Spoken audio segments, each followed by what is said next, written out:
जय हिंद दोस्तों, आपको अपने YouTube चैनल पर स्वागत है।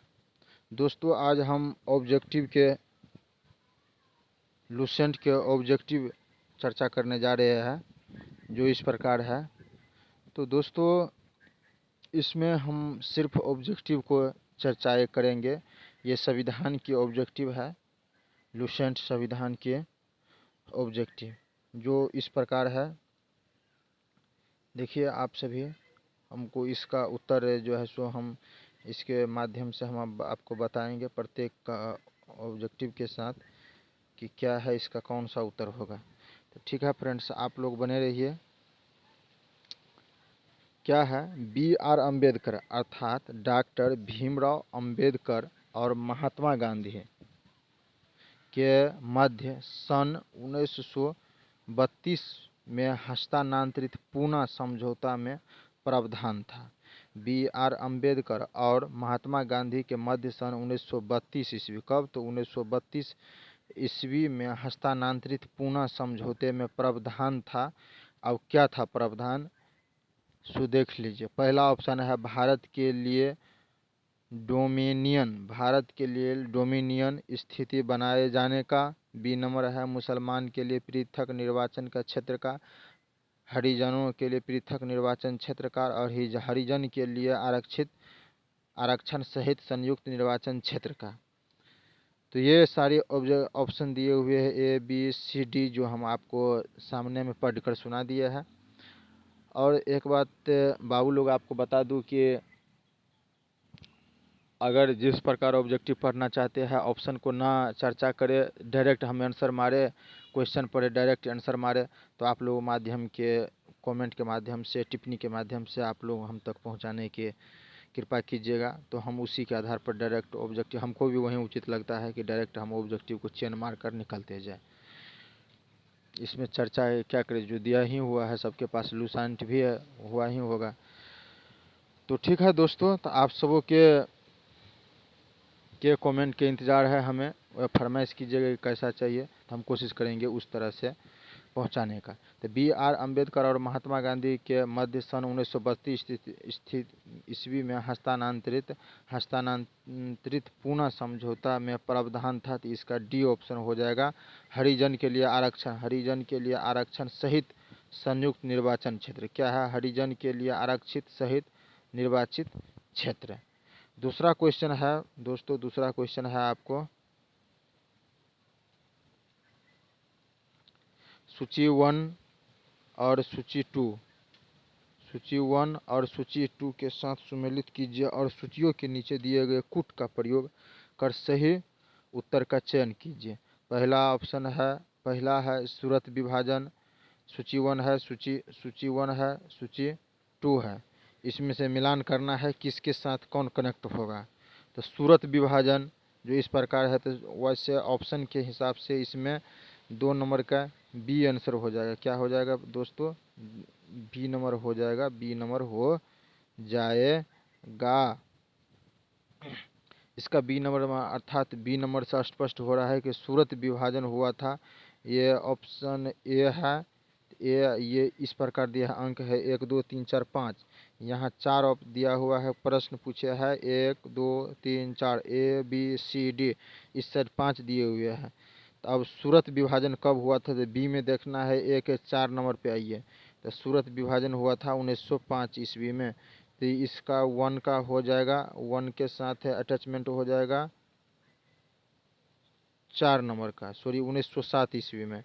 तो सूरत विभाजन कब हुआ था, तो 1907 में। कब हुआ था, तो 1907 में। कब हुआ था, तो 1907 में। 1907 में सूरत विभाजन कब हुआ था, तो 1907 में। सांप्रदायिक अधिनिर्णय कब हुआ था, तो 1932 में। कब हुआ था, तो 1932 में। कब हुआ था, तो 1932 में।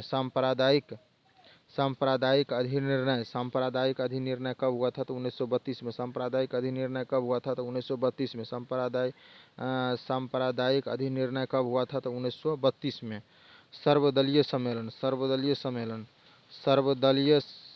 सी नंबर का हो जाएगा आपको 2 नंबर। सर्वदलीय सम्मेलन हो जाएगा 1928 सर्वदलीय सम्मेलन 1928 सर्वदलीय सम्मेलन 1928 सर्वदलीय सम्मेलन 1928 पूर्ण स्वराज की संकल्प 1929 पूर्ण स्वराज की संकल्प 1929 कब तो 1929। तो इस प्रकार है।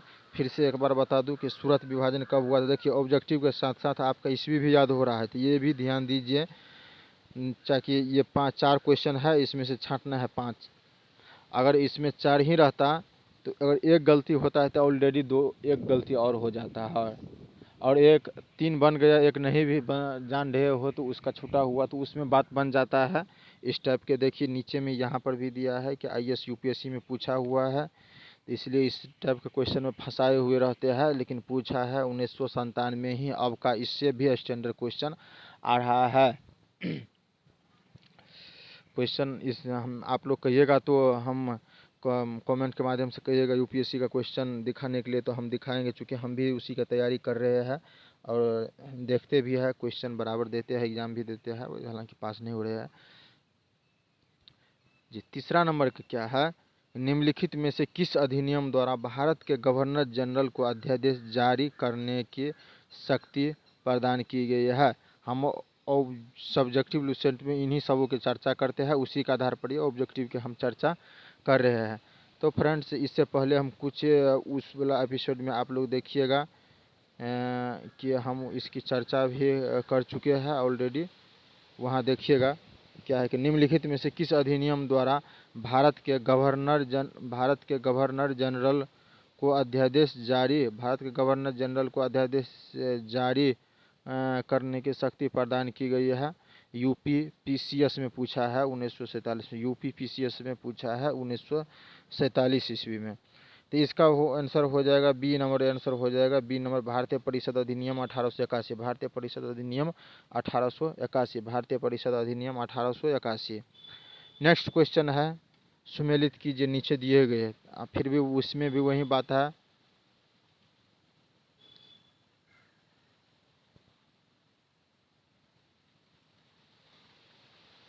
इसमें क्या बात है, अगस्त घोषणा कब हुई, अगस्त घोषणा, अगस्त प्रस्ताव, अगस्त संकल्प और प्रत्यक्ष कार्यवाही दिवस, ये कब मनाया जाता है। तो ये जो है ऑब्जेक्ट इसके हिसाब से मारना है। तो इसका आंसर हो जाएगा आपको 4 नंबर का हो जाएगा ए नंबर, जैसे हम भी लिख कर रखे हैं, यहाँ पर भी मार दिए हैं ए नंबर। कौन होगा, और सॉरी इसमें 4 का ए होगा, हम यहाँ मार दिए हैं। 4 का ए में क्या होगा, ए के साथ दूसरा पर जाइए, दूसरा पर ए के साथ 2 पर जाइए, तो 2 पर क्या है, 1 का 2, अगस्त प्रस्ताव हुआ लॉर्ड मेंटन के समय में। किसके समय में हुआ था, लॉर्ड मेंटन के समय में। अगस्त घोषणा अगस्त घोषणा किसके समय में हुआ था, लॉर्ड मेंटन। अगस्त घोषणा लॉर्ड मेंटन के समय में हुआ था। अगस्त प्रस्ताव हुआ था लॉर्ड लिथगो, अगस्त घोषणा लॉर्ड लिथगो, अगस्त घोषणा लॉर्ड लिथगो, अगस्त घोषणा लॉर्ड लिथगो। अगस्त संकल्प कब हुआ था, अगस्त संकल्प हुआ था महात्मा गांधी, अगस्त संकल्प महात्मा गांधी। प्रत्यक्ष कार्यवाही दिवस तो मोहम्मद अली जिन्ना, प्रत्यक्ष कार्यवाही दिवस मोहम्मद अली जिन्ना, प्रत्यक्ष कार्यवाही दिवस मोहम्मद अली जिन्ना। रेगुलेट, चलिए अगला क्वेश्चन है, रेगुलेटिंग एक्ट कब पारित हुआ, रेगुलेटिंग एक्ट कब पारित हुआ है, रेगुलेटिंग एक्ट कब पारित हुआ था, तो 1773 ईस्वी में, 1773 ईस्वी में, 1773 ईस्वी में, 1773 ईस्वी में रेगुलेटिंग एक्ट कब पारित हुआ था, 1773 ईस्वी में। रेगुलेटिंग एक्ट कब पारित हुआ था, 1773 ईस्वी में।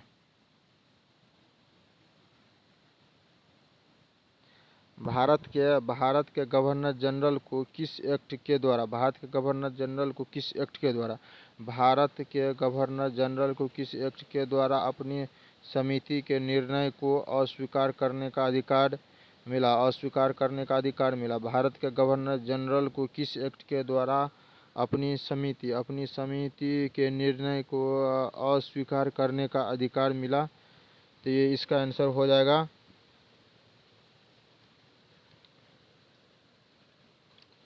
इसका आंसर हो जाएगा आपको सी नंबर। कौन होगा, सी नंबर। 17 1786 का अमेंडमेंट एक्ट, 1786 का अमेंडमेंट एक्ट, 1786 का 1700 अमेंडमेंट एक्ट। महारानी विक्टोरिया को भारत के सामग्री नियुक्त किया गया। महारानी विक्टोरिया के भारत के सामग्री नियुक्त किया गया। महारानी विक्टोरिया के भारत के सामग्री नियुक्त किया गया है। ये हो जाएगा डी ऑप्शन। कौन होगा? D option.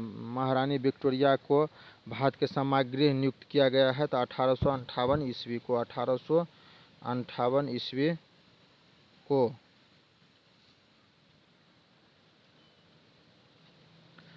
चलिए अगला क्वेश्चन है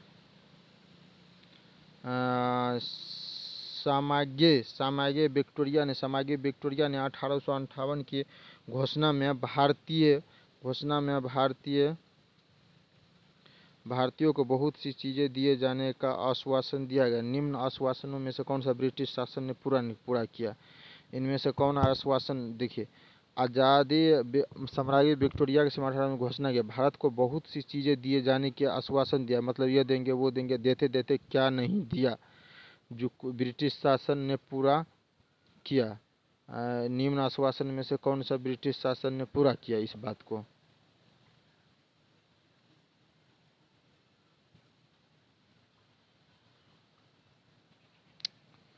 ये इसका हो जाएगा आंसर 8 का बी हो जाएगा। क्या होगा? तो देशी रजवाड़ों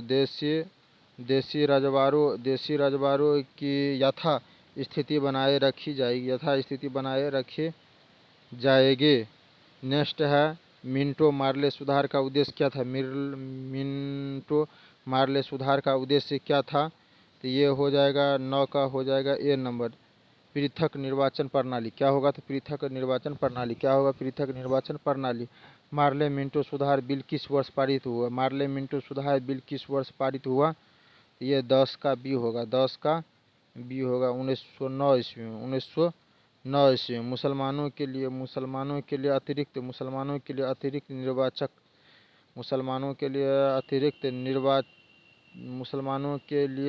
निर्वाचन मंडल प्रारंभ में किसके द्वारा लाया गया है? तो 11 का बी नंबर हो जाएगा। 11 का बी नंबर मार्ले मिंटो सुधार 1909 ईस्वी में।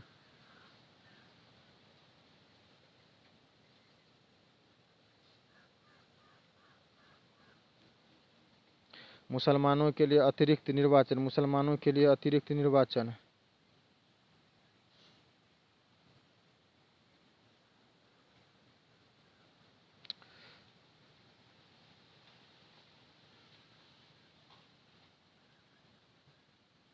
मार्ले मिंटो सुधार बिल किस वर्ष पारित हुआ? मार्ले मिंटो सुधार बिल किस वर्ष पारित हुआ? तो 1909 ईस्वी में। मुसलमानों के लिए अतिरिक्त निर्वाचन मंडल प्रारंभ में किसके द्वारा लाया गया है? 11 का हो जाएगा आपको बी नंबर आंसर होगा। मार्ले मिंटो सुधार 1909 ईस्वी में। मार्ले मिंटो सुधार 1909 ईस्वी में।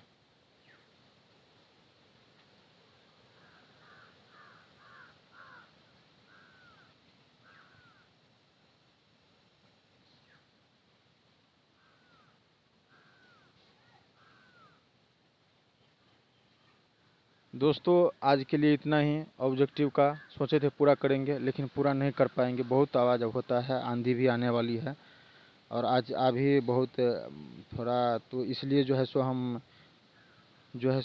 थोड़ा हम अगले चर्चा करेंगे इससे आगे। आज के लिए इतना ही, फिर अगले दिन मिलेंगे तो इसी का हम इससे आगे बढ़ाएंगे।